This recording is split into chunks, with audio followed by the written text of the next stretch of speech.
Welcome to Iron Mantis Chronicles, a Kung Fu podcast for warriors, thinkers, and seekers. Here, we dive into the art of mastery, the philosophy of movement, and the stories that shape us.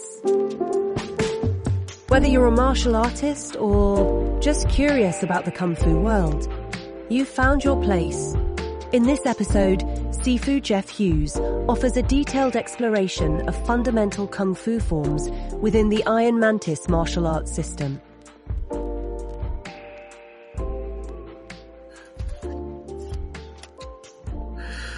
Kung Fu forms are memorized set patterns of movements, kind of like a dance, but it's set. So it's always done the same way, and it involves stances, footwork, hand movements, kicks.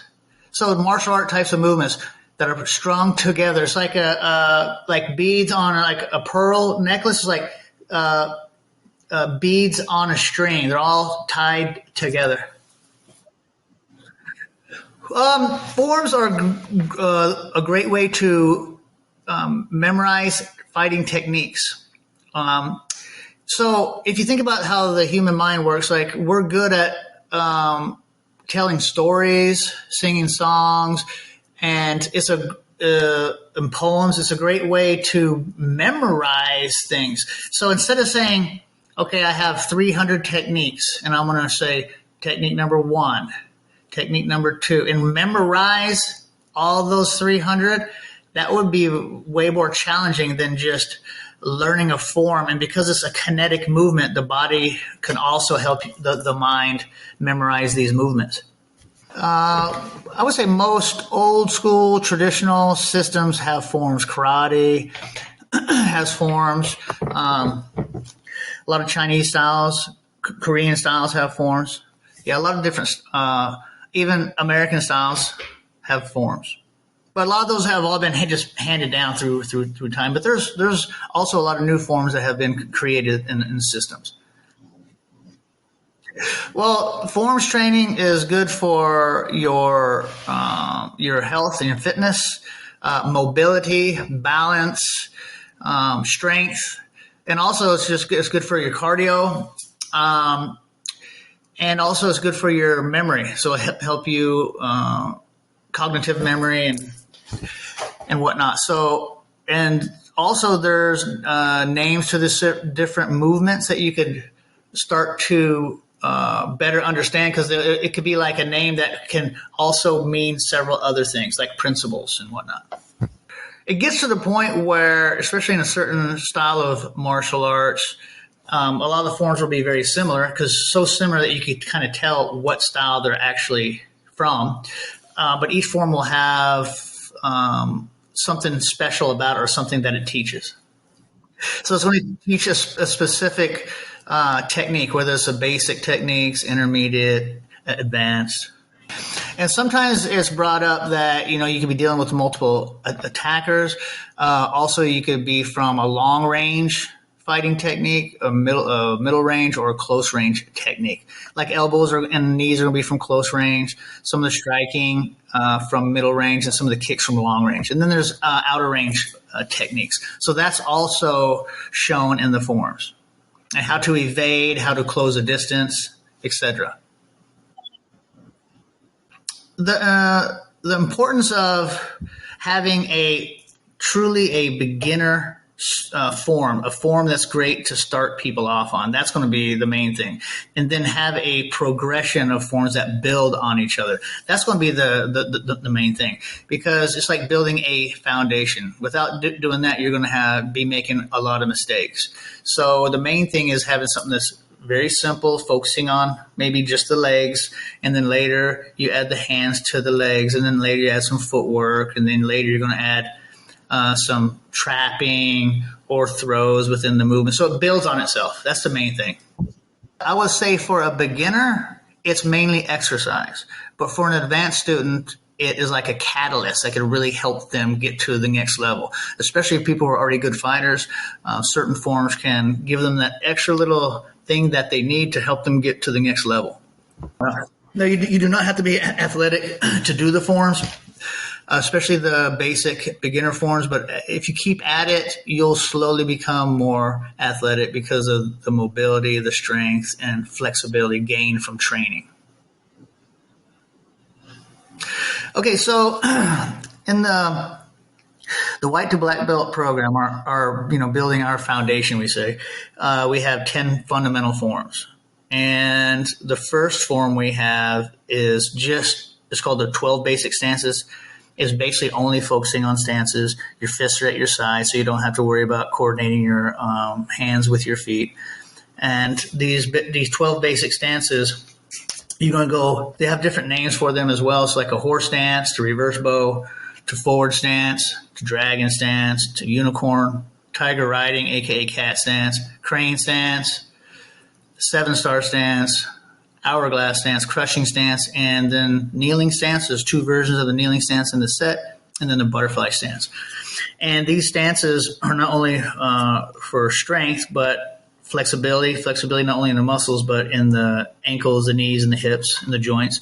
It's also beneficial for what we call rooting. And rooting is a way of building a strong foundation, being stable.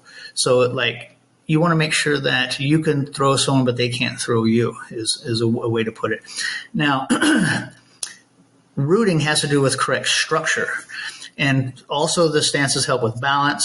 And we're real big on the lower leg strength because our system is known to have what we refer to as a monkey footwork, which is, just another way of saying our stances are very low.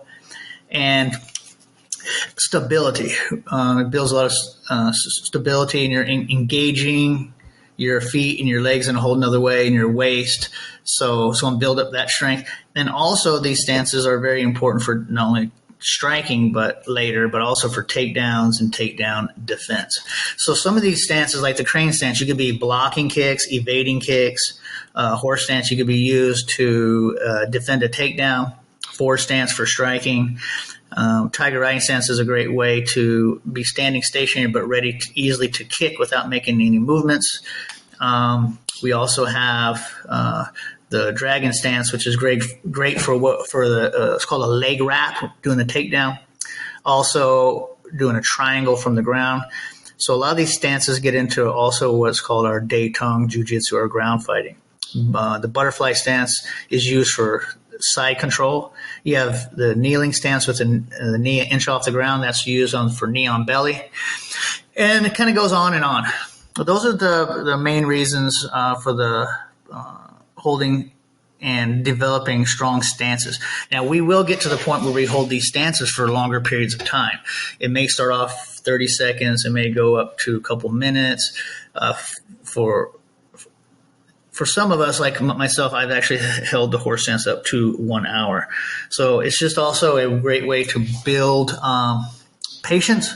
And also it's a great way to realize that you can push yourself physically beyond the barriers that you think you have. And that's another great lesson that the horse stance offers. And that's why the horse stance is so well known in all martial arts styles. So after the 12 basic stances, we get into what's called 8 stance method. It's actually a Tai Chi Mantis set. Now going back to the 12 basic stances, originally it was 8 basic stances, which I learned from the Wallum Tom Tui system. And then from there, I added 4 other stances. So that's a little bit of history on the 12 basic stances. Now, the 8-stance method is a Tai Chi Mantis set. It's a Chutsik Bat Ma Kun, also referred to as 7 sequence 8 stances. And in the Iron Mantis system, we practice this form very slow. So the speed is more like you would see in Yang style Tai Chi, and the focus is like on the Qigong set, focusing on the breath to movement, going very slow, being very aware of every part of the body so you actually feel what's going on. And this is also going to coordinate what we call the upper and the lower body. We want the hands and the legs to be moving together and working together, and focusing on the waist and the hips. Those are 2 separate aspects of your structure. And so and when you're going slow, you can actually feel more, and it's harder to hide your mistakes. So that's why another reason why we do some of our sets in slow motion. Specifically this set, Chut Sik Ba Ma Kun, the 8 stance method, we do very slow. Yes, because it's gonna, your hand. A lot of times your eyes follow the hand, so your intention is gonna like also, lead your chi, your energy, where your attention goes to.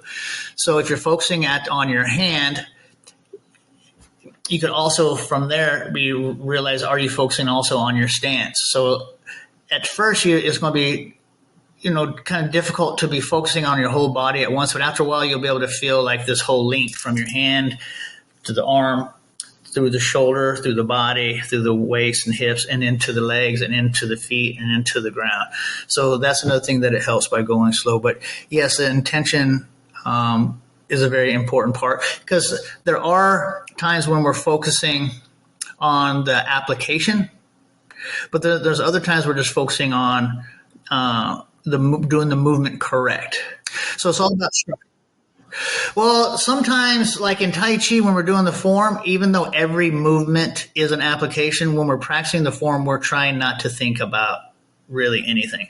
So first you got to memorize. Let's say take any form. You memorize the set, and you want to make sure the structure is right and the movements are right. And sometimes you can show the applications to help the student understand it. But the main thing is to get the structure correct. Sometimes if they're focusing on fighting or a technique, it could actually disrupt the structure, okay? Because they're coming from a place where they think they know about something they're trying to learn. They actually don't know. So if they're focusing on the structure, it'll help them later be able to achieve success in these fighting techniques. And also the 8 stance method, besides the stances, it also starts adding a little bit of footwork. When I say footwork, we're like where the stances are. In the 12 basic stances, yes, there's a little bit of footwork when you're just transitioning from one stance to another, but I'm talking about footwork specific for fighting, like shuffling in, enter angle steps, et cetera, et cetera. And those are things I'll go through more in time. Now, the third set is called the 12 punch method, and we're focusing now on striking. So now it's we've built on the 12 basic stances, and we've built on the 8 stance method, and now we're going to try to develop power. So in this set, we're not only focusing on power on the punches, like the body jab, the cross, the hooks, the uppercuts, and whatnot, but we're also working on blocking while we're striking, parrying while we're striking, simultaneous blocks and strikes, and then also blocking and quickly returning a strike or quickly following with the strike. So we'll also work on hooking as we strike, and also closing the distance while we're striking, and also creating distance as we're striking, like shuffling back as we strike. We also have a technique where you're pushing as you strike someone. So this form also touches base on what we call offense without bridging, and also bridging techniques. Also something I will later discuss in other podcasts. Okay? All right, so those first 3 are really referred to as like the basics of the fundamental forms, because there's 10 fundamental forms. There's 3 basic, 3 intermediate, 3 advanced, and we have our Qigong set. So now that we're getting into the intermediate sets, the next set is referred to as the 8 hard method, and it is this is a way for the students to understand that besides our fighting techniques, we also have principles within the system. We have the 12 keyword principles of attack and defense. We have the 8 hard, the 12 soft, et cetera, et cetera. Something else I'll get later into. But the 4th form is called the 8 hard method. And this is when you start really getting a flavor of the mantis forms, how they move. They're going to start moving a little quicker, trying to coordinate the hands and the feet, the wipes, blocks, hooks, hooking, all these different movements that are now starting to like flow better, smoother, because you're combining the slow and the fast and the smooth all together. Well, praying mantis form is known, first of all, when it's demonstrated it's demonstrated fast. Like when Tai Chi is demonstrated, they say the normal way to show it, our standard speed. Tai Chi is known to go slow.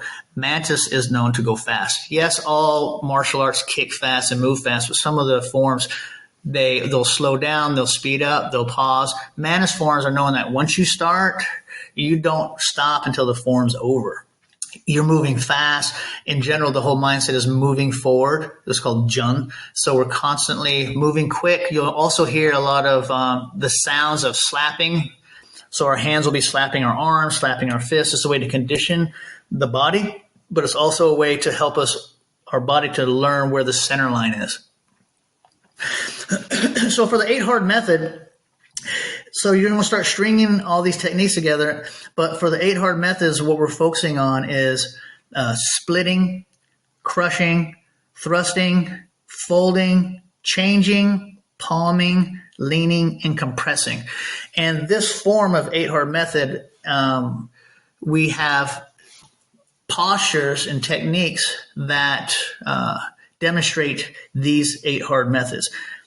And of course, in our trapping hands, when we start applying them, they also start to better unfold, and the student better starts to understand. It's basically the hard methods, the hard techniques, hard striking and whatnot, just like we have this 12 soft principles. But I would like to say now, just highlight that, notice that there are 8 hard and 12 soft. There are more 12 soft. And also you get later into the difference between the hard and the rigid, and the soft and the flexible. Something else we'll get into at another time. So after the 8 hard method, we have the 12 keyword method. And this is the 5th form. And it's also AKA, also known as the 12 keys. Some of the students gave that nickname to it. Okay, so for the 12 keywords, in the form, as you're going through the set and doing the techniques, you're going to be focusing on hook, grapple, pluck and punch, upward block, thrusting punch, crushing, attacking, intercepting, advancing, contact, sticking, closing, and leaning. And later the student will understand these principles later, but it's not important at the beginning to try to be able to talk about the principles, because it's in the forms. They need to learn them in the movements first. Their body needs to understand them. And then later you could talk about them. So after the 12 keyword method, the 6th form is called, we call it evading attack. It's known as Jin Kun, or exit the battle fist. It has a couple names. It's one of the 5 battle fist forms of the Jingmo or Qin Wu. It's a Shaolin short fist form. And so all these forms, they have a history to them. Some have been around longer than others. Some have come from other systems. Some have been brought in from other systems into the 7-star praying mantis system. Just like there's other systems like the Hongar, the Tiger Crane system. A lot of them do one of our forms called Bombo. So this set, like I say, is tied back into the Jingmo, and our 5th successor, Lo Guan Yuk, was one of the 4 super lords of the Jingmo. Jingmo was led by Ho Yan-jia. And so there's a lot of history that I hope to get more into as we go. Maybe I'll talk later about all the lineage holders that has passed down and handed down our system from teacher to teacher over the last 400 years. So from there we get into what we refer to as advanced sets. Now, just understand those as beginner, intermediate, advanced. I know we're calling it. This is like to black belt. Once you get to black belt, beyond black belt, that's when you're really going to get into like the true beginner sets. Because these are almost, well, for us, in the Iron Mantis, up to the 6th degree, we have 18 empty hands and 18 weapons we do. And that would be the next goal for the students. Now, once someone gets to the coral belt, 7th degree black belt, if they're wanting to, they stick around that long, they're training that long, there are other forms that we do. But a lot of these systems, like Mantis, depending on how you count them, some will say 72, some will have more, some will have less. In the past, it was known to have like 36 sets. But if you go way back, there's the original 3 sets. So just like Wing Chun has main 3 sets, a lot of the styles have just over time added more forms, whether they've, like I said, picked it up from other sets or created some sets. At one time, I had around 120 sets in my head that I could do at any time. That was when I was doing a lot of forms, though. And even on one of my tests, I demonstrated 72. So yeah, that memory is pretty amazing, but also the memory in the body. I was a cardio machine. Okay. So, going into the next set of forms, or the fundamental forms. Next one is actually from the Hungar system, and it's the Shaolin kicking set. And I also studied the Hungar system, so there's a lot of amazing sets. And some of these sets, the more advanced sets for the coral belts later, are people who want to dive into some of these sets. I teach those as well. So the Shaolin kicking set. What's nice about this is you're going to go through a lot of kicks, and of course the kicks from stationary stances, and then also high kicks, low kicks, middle range kicks, jumping kicks, sweeps. And also what we refer to as the day tongue. So it gets to the point where you actually roll, go to the ground, and do some ground techniques, whether you're sweeping, kicking, and attacking, and also in the tumbling.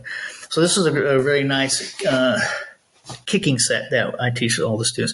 And the focus on this is speed, because whenever we're focusing on kicks, you've got to throw your kicks as fast as possible. No one's just going to let you kick them in the head. So like the punching set, the focus was on power.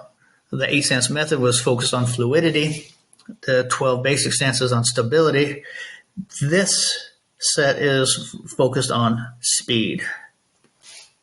Okay, from there we get into what's called the 12 linking palms. And the thing about the palms is, people wonder like the differences between why show techniques with a fist and why with a palm. Well, the reality, and why is it advanced? The palms advanced because basically, if someone's untrained and they get into a fight, they're going to clench their fists up and they're going to get ready to throw down to defend themselves. Okay, now an advanced practitioner is someone who's about to get in a fight. You see a smile on their face.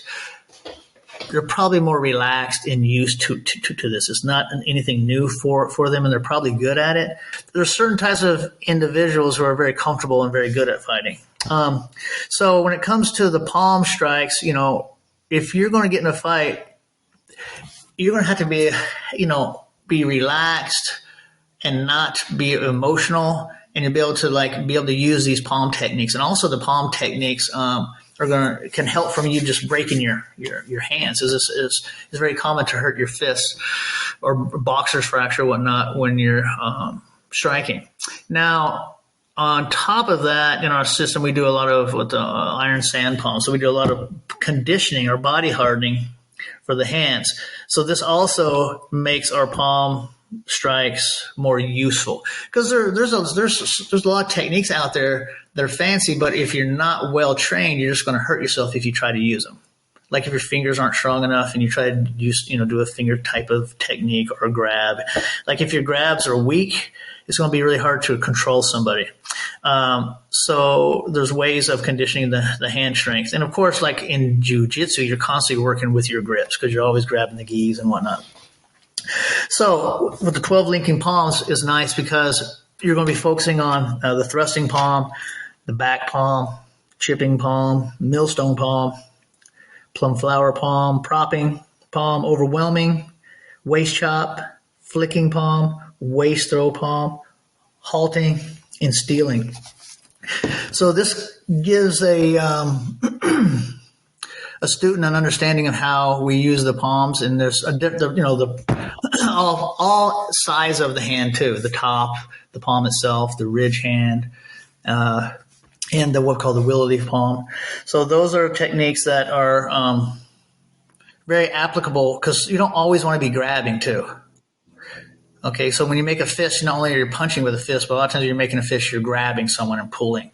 So with a palm, you're not always just striking. You could be pushing with it. You could actually be, creating your hand in a certain shape that could pull somebody. Now, from the techniques of the linking palms, we go into what's called the 12 mantis method. Now, this set is like it's a fundamental all mantis set. So each move is you're using what's called the mantis hand or the dill sow. So the mantis hand can be used as grab, like hooking or a hook, kind of like a verb or a noun. It could be used for poking. It could be used for striking with the back of the wrist. Remember, the wrist is just a big knuckle, so that could be conditioned as well. So these hand postures are also used when you have a gi for chokes. And so you're going to be working on blocking and striking at the same time, hooking and striking at the same time, also striking to the body, the head, the groin, and also setting up different techniques for takedowns. So this is the all mantis set. So this is the 9th set. Then the last fundamental set is a qigong set. And qigong is basically working on your breath movement. So we say breath to movement. So for every movement you do, the breath is coordinated with this set. Now, not all qigong sets are like this, but every time we move, like we walk the feet out, it's inhale, walk the heels out, exhale. And every time we make a movement, you're going to be doing a specific breath to that movement. So in the set, we have short breaths, long breath, double breaths, times when you hold it. There's going to be times when there's a little bit of dynamic tension, or what we call the heigong. There's also times in the set where you're going to use sounds to carry the breath. And so there's times when you'll do a movement to push the breath out. And then you'll do a second movement to push the rest of the air out. So the qigong set is a very nice way to finish up the fundamental forms. And it's similar to the second set and how we do the 8 stance method, but it's much more dynamic because we have movements where we're speeding up, and there's also times when we're slowing down. Definitely, some people can refer to the forms as moving meditation. A lot of times in the Tai Chi and Qigong, that is also referred to as a moving meditation, especially when you no longer have to think about the moves you're doing. You've already memorized them, so as you're going through it, you can literally clear your mind and focus specifically on what you're doing. So you're very much in the moment when you're doing your forms. And also, like say, it's going to help you coordinate your breathing. There's times when I've gone through forms hard and fast, and I finish and I'm huffing and puffing. And there's other times I've done the same form, same speed and intensity, and I finish and my breath's fine. It's actually fascinating to think about it. So there's a lot of benefits that come with the training, some with what are talked about, and then some that you'll find on your own.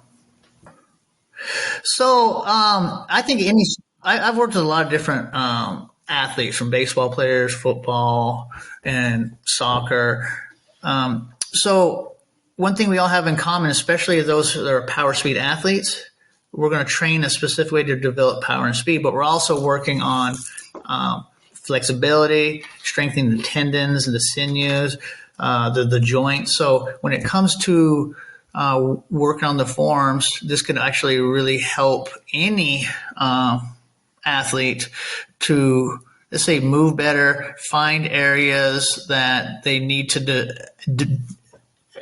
develop more or further develop, because each athlete learns to move a certain way, actually really good at that way, but there's other areas that they need to focus on that will actually help them overall. So that's why you'll see even athletes who are playing baseball, football, soccer, whatnot, when they're out on the track, you'll see them doing a lot of the same plyometrics, the sprinting. So there's a lot of things that, even though that's not, we say, not sports specific, that can help the athlete, and forms are definitely one of those. And I find that flexibility, different types of flexibility, not just static, but dynamic flexibility. The forms really help with that, and also help with the breath control. And that's another area that all athletes, I think, can dive deeper into, is just the types of flexibility that they're doing, and also the types of breath control. We call it qigong. Well, I will say this. I'm doing martial arts 50 years now, and forms became a big part of my training, and more so in the early 90s when I got heavy into seven sword praying mantis. And later on, let's say early 2000s, let's say about 15 years later, after developing the high skill of forms, I stopped doing them as much, because at the time I was training Hawaiian Kempo. I was in sports performance training, working my way up through USAW training there, and I was also learning Brazilian Jiu-Jitsu. And this is the whole time I'm doing this, I'm still running a school. So my time was, getting cut short a little bit. So I was like, well, I'll just kind of put the forms on the back burner. And I did that for maybe a year and a half or 2 years. And then when I went back to the forms, I realized, oh my goodness, I've kind of lost some of that skill that I had developed. I didn't feel as smooth and as coordinated. And I was like, oh, I can't have this. So then I made sure I started adding the forms back in. So I do know the benefits of the forms. And sometimes you know the benefits of the forms after you have learned the skill and then start losing the skill. Right? Sometimes you know what you got when you lose it. Okay. So forms are very important to me. And like everything else in my system, everything's tested. Not only tested, let's say like in sport and, self-defense and in health, but does this activity improve me overall as a martial artist? Thank you for listening. Don't forget to subscribe, like, and follow. Until next time.